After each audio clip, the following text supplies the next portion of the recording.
grand leader, avant sa mort, disait, je ne connaissais pas le but de la vie. Un autre grand leader disait à ses disciples, cherche la vérité. Un autre grand leader de la masse disait à ses fidèles, avant sa mort, je ne suis pas le chemin. Mais Jésus a dit, je suis le chemin, la vérité et la vie. Nul ne vient au Père que par moi. Je vous salue par le précieux nom de notre Seigneur Jésus. Les auditeurs et les auditrices, que le Seigneur vous bénisse. Tu n'es pas le seul que Dieu parle. C'est le thème que Dieu m'a donné pour vous cet après-midi. Tu n'es pas le seul que Dieu parle. Vois dans 2 Chroniques chapitre 35, verset 20 à 24. Il dit ceci. Après tout cela, après que Josias eut réparé la maison de l'Éternel, Néco, roi d'Égypte ou Pharaon, monta pour combattre à Kakimish sur l'Euphrate. Josias marcha à sa rencontre. Et le roi Néco lui envoyait des messages pour lui dire, qu'y a-t-il entre toi et moi, roi de Juda? Ce n'est pas contre toi que je viens aujourd'hui. C'est contre une maison avec laquelle je suis en guerre. Et Dieu m'a dit de me hâter. Ne t'oppose pas à Dieu, qui est avec moi, de peur qu'il ne te détruise. Mais Josias ne se tenait pas point à lui, et il se déguisa pour l'attaquer, sans écouter la parole ou les paroles de Néco, qui venaient de la bouche de l'Éternel, le Dieu créateur. Il s'avança pour combattre dans la vallée de Megiddo. Les achète-t-il sur le roi Josias. Et le roi dit à ses serviteurs, emportez-moi, car je suis gravement blessé. Ses serviteurs l'emportaient du char, le mirent dans un second char, et le mettent dans un second char qui était à lui, et l'amenèrent à Jérusalem. Il mourut et il fut enterré dans le sépulcre de ses pères. Tout Juda et Jérusalem prièrent Josias. C'est une histoire triste et qui a une leçon pour toi et moi. Selon la Bible, le roi Josias a régné entre 639 à 609 avant Jésus-Christ. C'est-à-dire il a régné à peu près 40 ans. Il était contemporain de la prophétesse Ouda. Il régnait au moment où le prophétesse Ouda et le prophète Jérémie vivaient. Et lorsque Josias vient ou devient roi sur Juda, Dieu l'avait prononcé un jugement qu'il allait détruire son peuple, la nation Juda, à cause de désobéissance, qui n'obéit pas à ses commandements et qui se sont inclinés vers l'idolâtrie, les dieux païens, les dieux des forces occultes, qui étaient si largement répandus en Juda, qui était prêt à exercer, Dieu était prêt à exercer son jugement.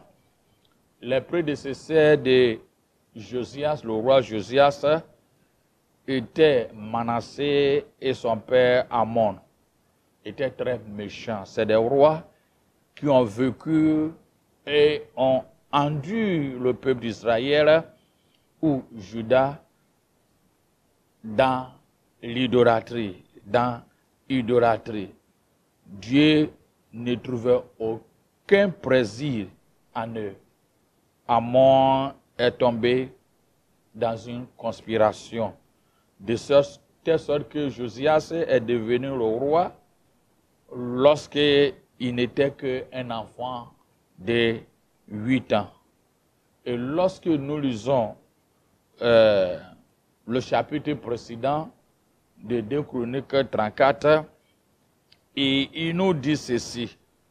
Josias avait 8 ans lorsqu'il devient roi et il régna 31 ans à Jérusalem et il avait entamé durant ces 31 ans, durant ces périodes, il a entamé des grandes réformes. Il a fait ou il fit ce qui est droit aux yeux de l'Éternel. Il n'a pas répété les erreurs de son grand-père Manassé et son père Amon. Donc, il fit ce qui est de la droite ligne de l'Éternel. Il marchait dans ses voies ou dans la voie de son père, les prédécesseurs, le roi David. Il ne se détourne pas ni à droite ni à gauche. Il ne détourne pas ni à droite ni à gauche. Le 12e année, il commença à purifier Juda et à Jérusalem des hauts lieux, les idoles, les images taillées et des images en fonte. Donc, il a essayé d'amener des grandes réformes que des siècles, les 2 rois précédents n'ont pas faites. Et il a renversé devant lui les auteurs des Baals. Et il a bâti les statues consacrées au Dieu du soleil qui étaient au-dessus. Il brisait les idoles, les images taillées et les images en fonte, comme je viens de dire. Et il les réduisait en poussière. Il bourrait les ossements des prêtres sur les hauteurs. Il purifiait Jérusalem et Juda. Il a permis que la nation soit réformée des choses de Dieu et permet que tout le monde, maintenant, je peux dire en autant que le réveil, les gens se sont détournés de leur ancien passé d'idolâtrie et revenus à la voie de l'Éternel. Et lorsque nous lisons 2 Rois chapitre 20, à partir de 12 à 20, durant le temps où il régnait, il a même envoyé des émissaires pour aller consulter la prophétesse Ouda pour voir si il était dans la grande ligne et quelle sera son avenue. Et la prophétesse lui a fait rassurer qu'il sera recueilli en paix dans son sépulcre. Il mourra en paix. Il mourra en paix. Et ils ne verront pas tous les malheurs que Dieu fera tomber sur la nation. Il ne verra pas le malheur que Dieu fera tomber sur la nation. La nation. Josias a bien travaillé. A bien travaillé. Il n'a pas pris le temps à suivre ses prédécesseurs. Ce que son grand-père Manassé et son père Amon avaient fait. Et il a envoyé les grandes réformes à Juda, la nation Juda. Et il a purifié le temple et a fait brûler les incestes, encens et les auteurs des Baals. Et il a permis que les prêtres de ces gens-là, de ces lieux de culte, soient chassés, soient éloignés. Mais il a commis une erreur fatale. Et c'est ce que j'aimerais que nous voyions. Il a commis une erreur fatale. Il s'est mêlé à une affaire qui ne le concernait pas personnellement, ni à sa nation. Il croyait qu'en dehors de la nation Israël, en parlant de Juda, Dieu ne parle pas aux autres nations ou aux autres peuples. Il croyait que, étant juif, c'est eux seuls que Dieu parle. Et Dieu est uniquement à leur portée, pas autre nation. Il croyait supérieur aux autres peuples et il croyait que, comme étant juif, Dieu ne lui parlait pas, mais il parle à un Égyptien. Parce que quand nous regardons l'histoire d'Égypte, on voit que c'est un pays d'idolâtrie. Un pays d'idolâtrie, d'astrologie, des augures, des devins, des divinations, consulter des morts, de la magie. Alors, comment Dieu peut parler à cette personne, le roi, le pharaon Necho, pour lui dire que Dieu m'a dit, il m'a donné à aller faire une mission qui ne te concernait pas.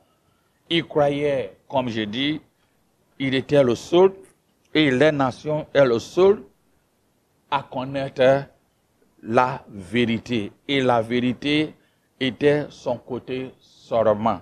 Était son côté seulement.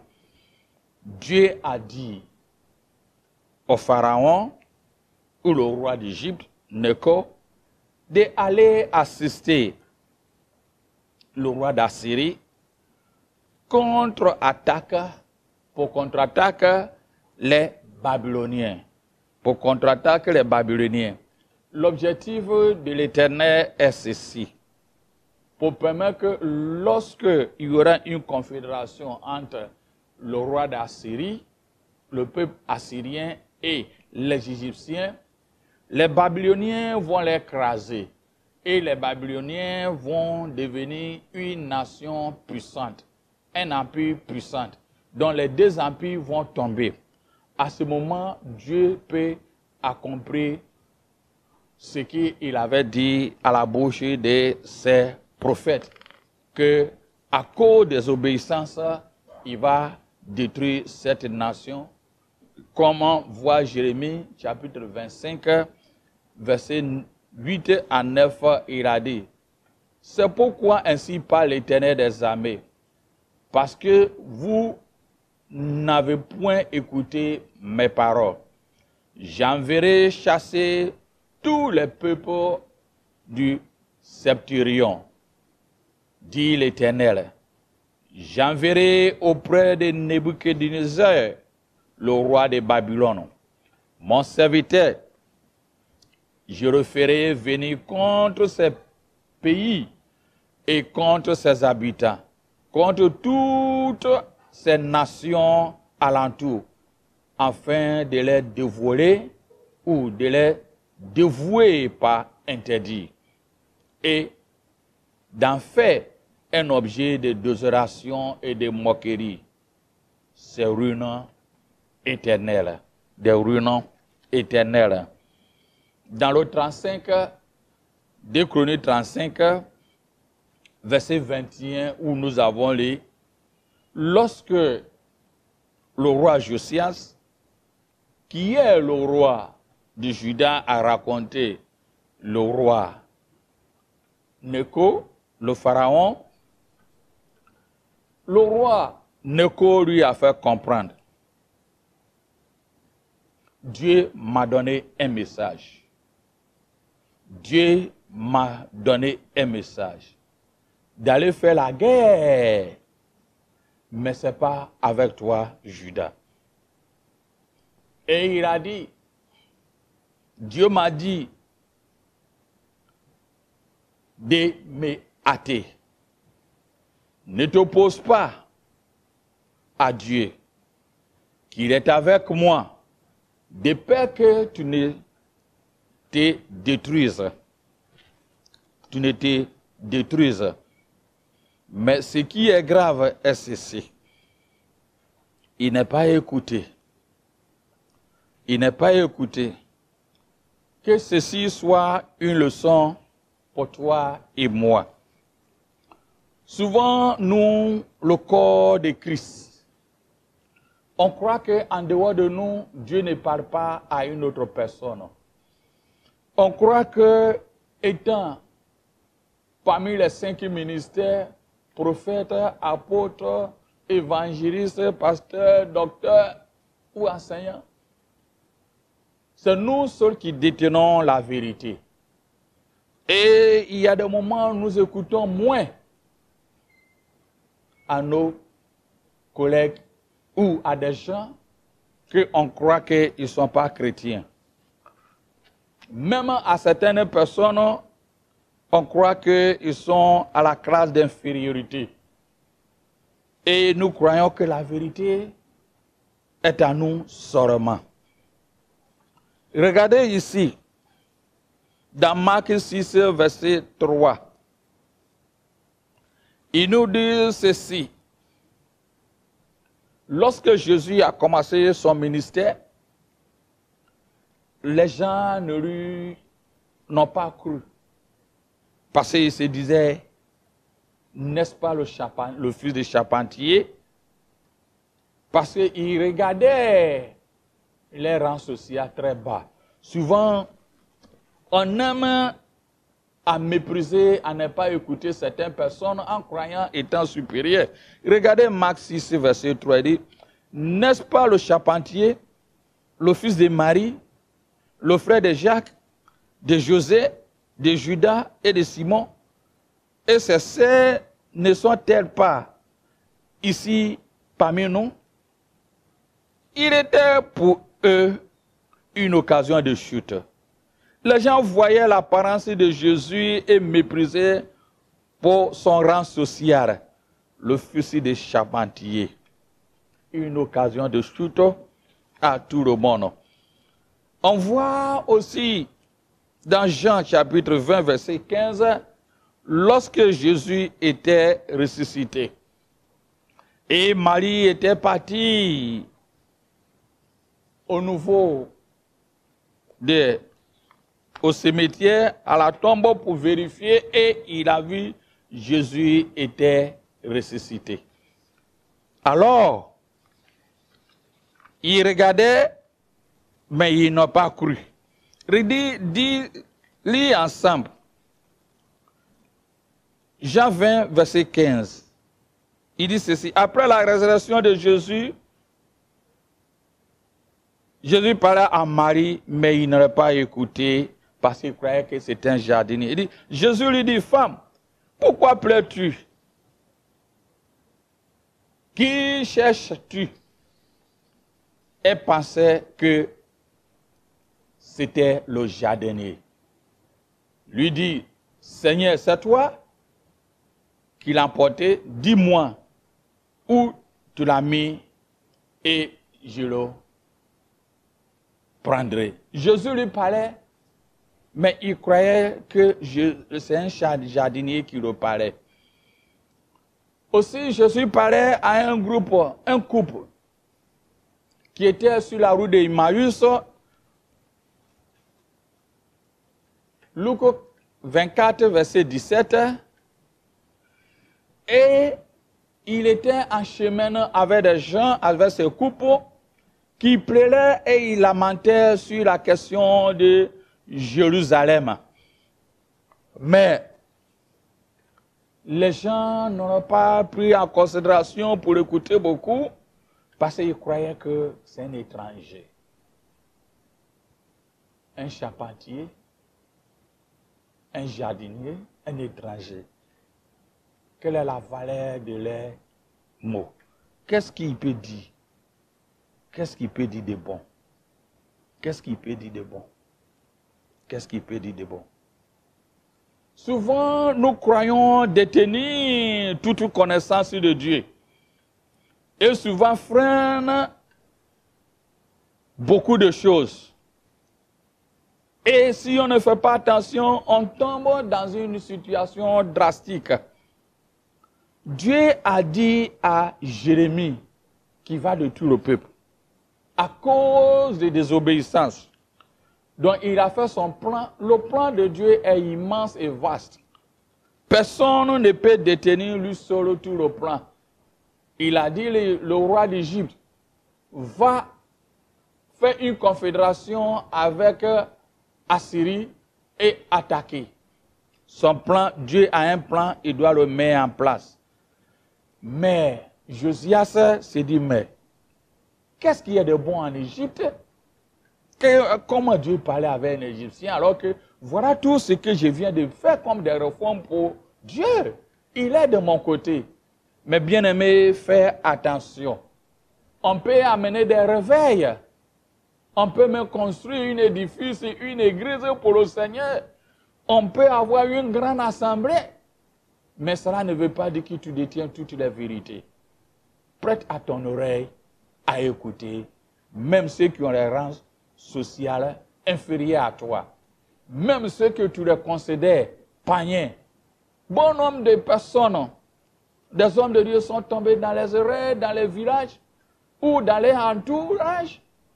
Parce qu'ils méprisent soit des chefs de village, ils méprisent ceux qui sont dans les quartiers, ils méprisent certaines choses, personnes qui sont à côté d'eux.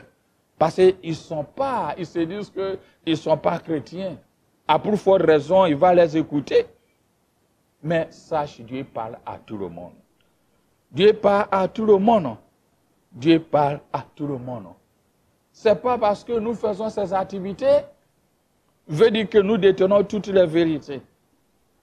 Samuel 1 Samuel 22, verset 23 nous fait comprendre l'obéissance vaut mieux que le sacrifice.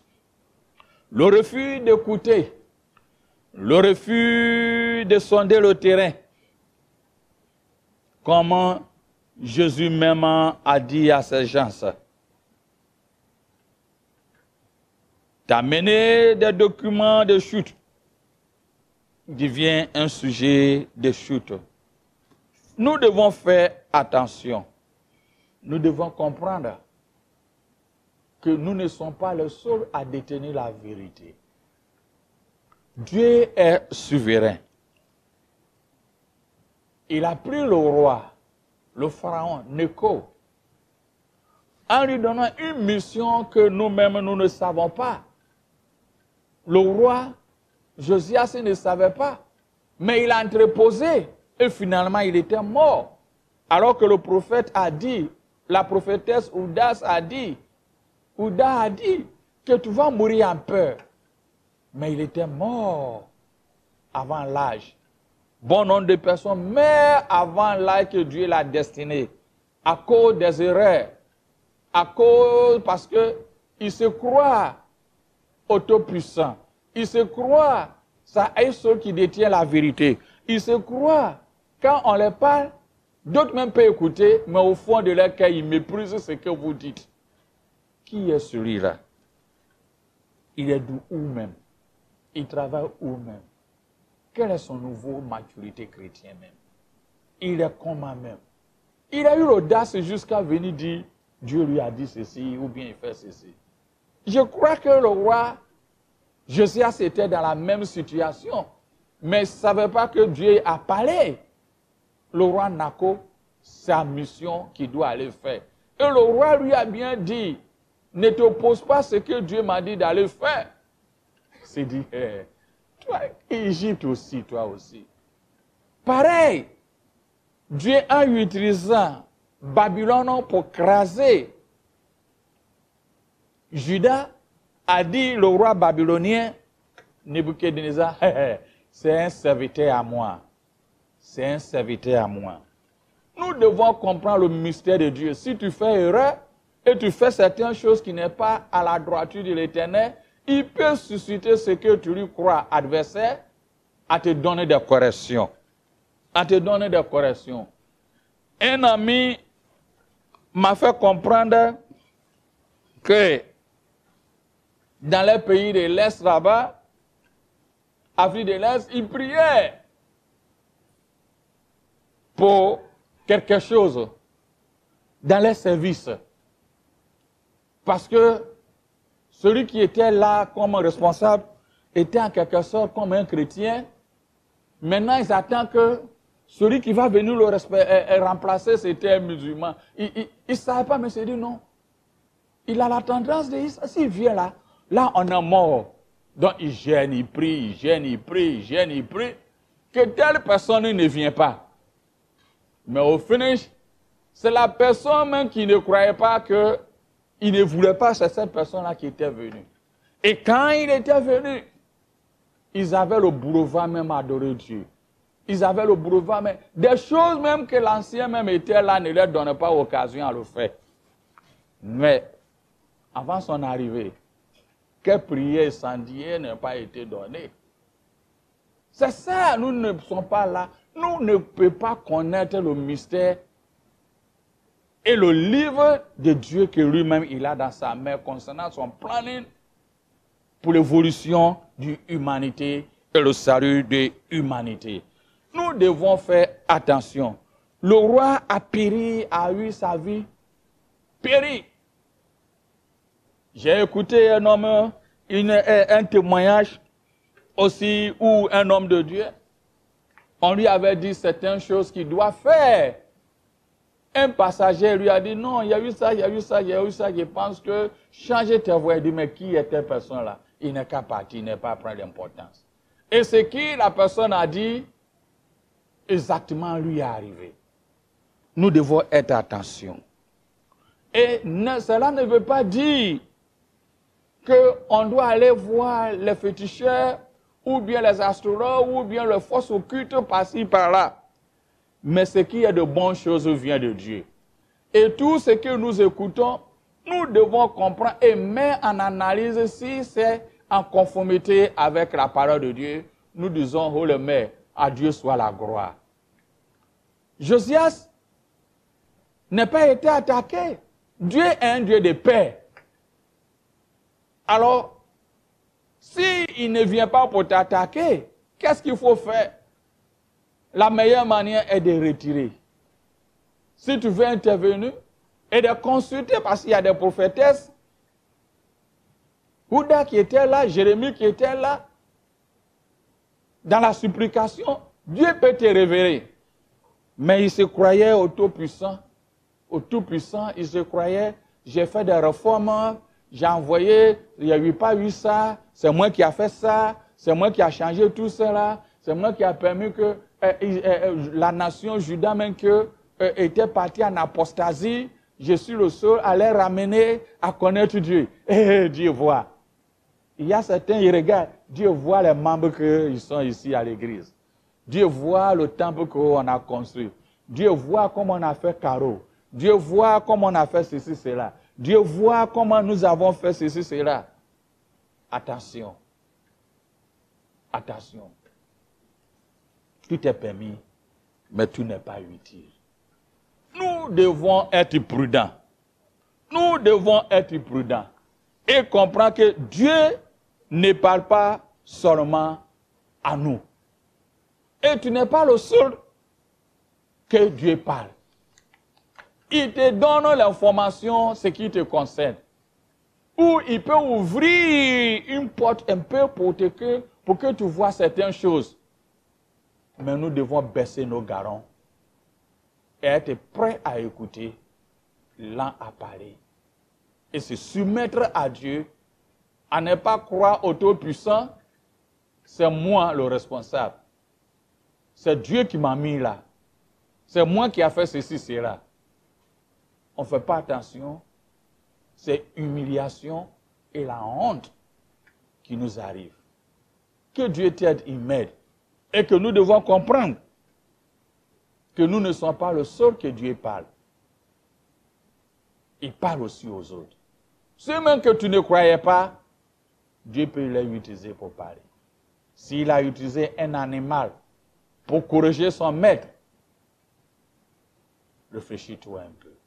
Sois béni. Un grand leader, avant sa mort, disait, je ne connaissais pas le but de la vie. Un autre grand leader disait à ses disciples, cherche la vérité. Un autre grand leader de la masse disait à ses fidèles, avant sa mort, je ne suis pas le chemin. Mais Jésus a dit, je suis le chemin, la vérité et la vie. Nul ne vient au Père que par moi.